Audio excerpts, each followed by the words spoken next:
What's up, everybody? Alex from Alto again here at NAMM 2017 with another awesome guest. We got Josh from Decapitation. We are here at the Satellite Amplifiers booth. Be sure to check them out if you're here. So, Josh, new album, The Anthropocene Extinction. It came out in 2015. The record is phenomenal. How's the record cycle been so far? Really good. We've been busy. We just had a few months off for like the holiday time, but we're back at it. We're doing 70,000 tons at the beginning of February. Then we're home for like 10, 12 days, and then we go right into the tour, the Metal Blade 35th anniversary tour, the Whitechapel, Goat Horror, and Allegiant. Yeah. That's awesome. And yeah, like I know you've been on so many awesome tours. Like you were on Summer Slaughter 2013 with Dillinger Escape Plan. You were on 2015 with Arch Enemy. And you're now doing I just saw you recently with Brujeria. Yep. And you guys are about to kick off an amazing tour with Whitechapel and Goat Horror. So with all these bands you've toured with, do you have any awesome like bands that you relate to? Because a lot of those bands that you play with have a very, very heavy, eerie style of music.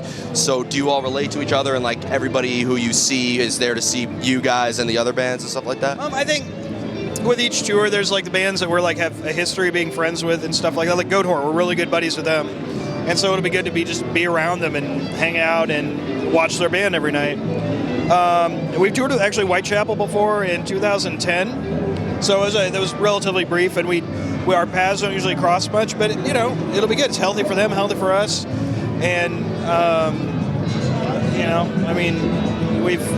we develop relationships with bands over time, like with Goat Horror, but Suffocation's another band we've toured with a lot. Super great guys, great band. Hometown of New York City. Oh yeah, there you go, Long Island guys. So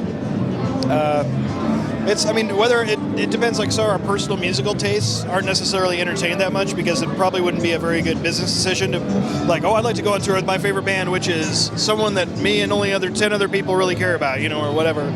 So you've got to compromise in that regards, but just for business purposes or whatever. But we're very fortunate to have been touring with a lot of bands that we do like musically a lot, and it's just a thrill to be out with them and for them to bring us out. Mayhem a few years ago we did. That was 2009. That was awesome for me. Well, that was we did some with Marduk and stuff like that before. It's just, that's where my tastes run, but that's been an honor, and we just happy to be able to have the opportunity to get out and do this stuff. Yeah. That's awesome. And Mayhem, that was 2009. I mean, yeah, it's Slayer and God Forbid and Kills. Mayhem the band, not the Mayhem tour. Oh. Yeah, Mayhem the band, yeah. Oh, yeah. They're doing an awesome tour now, performing, I think, their first album in its entirety.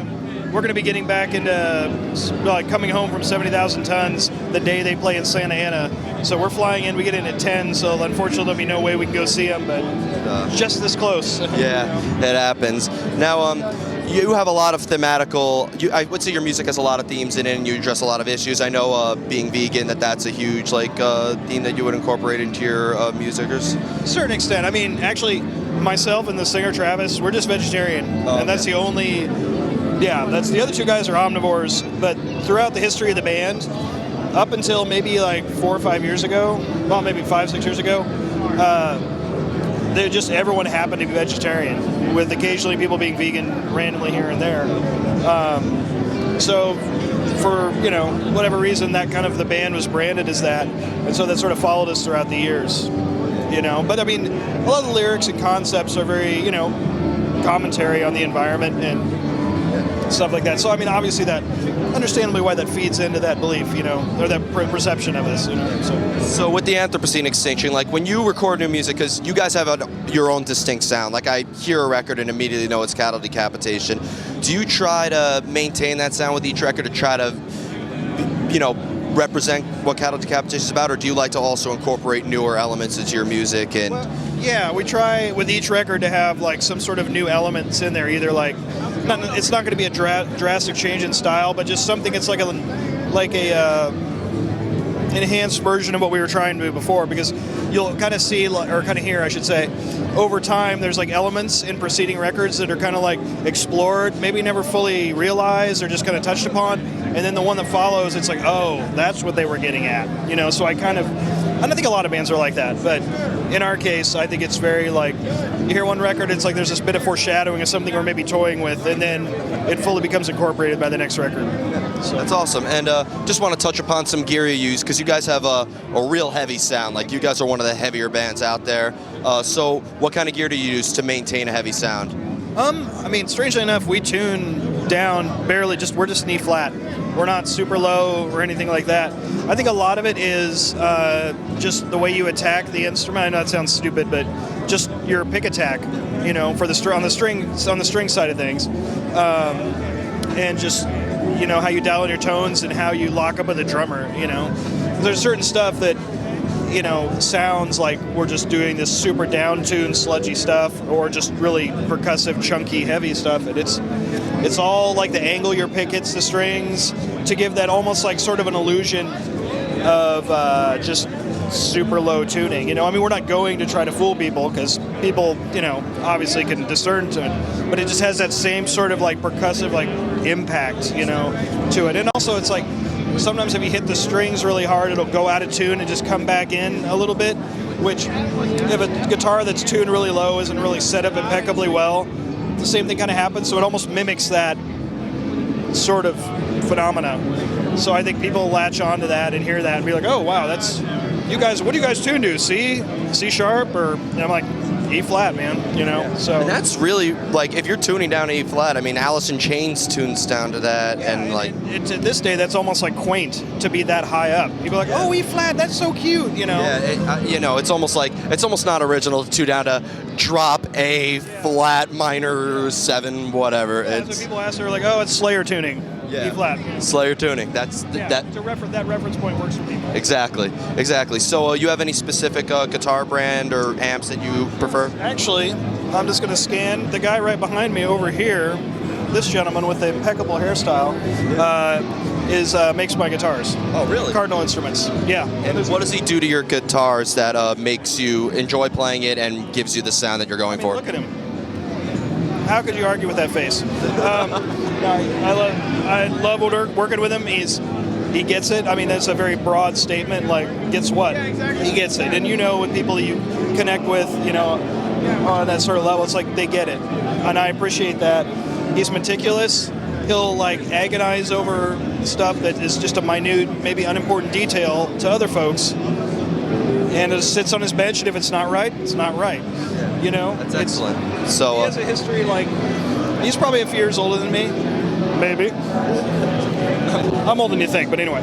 But still, you know, he has a history, and like he likes Godflesh Leather, early earache stuff. And I kind of came on a little bit after that. So he has a good history. He knows where I'm coming from. He's not like super metal guy, but he has that history and that music. He knows the background. So reference points I can make, and he gets it, you know.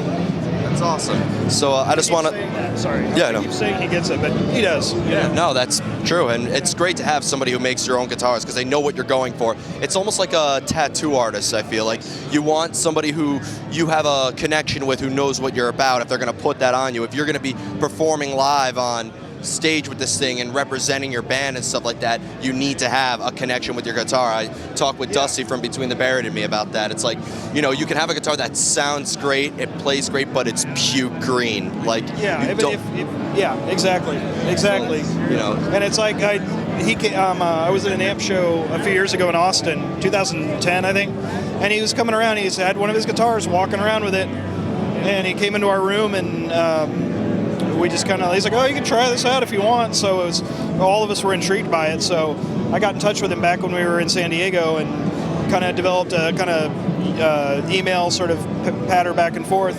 And then a year later, he had a guitar for me. So, and then I have two from him. He's developing a newer model, like a double cutaway model, that I most likely will be grabbing one of those. So, awesome. Yeah. So I just want to truly thank you for your time. Thank you very much. Anything you want to say to the fans or anything out there? That would be kind of funny. You go to every... Be glad you're not here. No, that sounded terrible. A lot of great people making great things, but it's kind of like sticking your head into like the Guitar Center on a Saturday afternoon, like for 8 hours a day, and with just a much higher concentration of individuals. Although since the demographic here is a little older, you hear like a different age range cliched things that they play and all that. So it's good to get exposed to that variety, I've been saying it's like the DMV, but fun. Yeah, that's true. No, there is an element of fun to it. I mean, there's people like seeing Sam and other people that I really enjoy being around. That's the reward in it for me. And being here to support my friends in Satellite who have, they're my local folks. I'm like 10 minutes away from them. Extremely supportive with like repairs, setups, being wonderful people to talk to and bounce ideas off of for gear, and producing great amplifiers. That's awesome. So I just want to thank you so much for your time. Be sure to check out their latest record, The Anthropocene Extinction. Check out Cattle Decapitation on their tour with Whitechapel and Goat Whore starting soon. Alex from Alto Music. We will see you next time.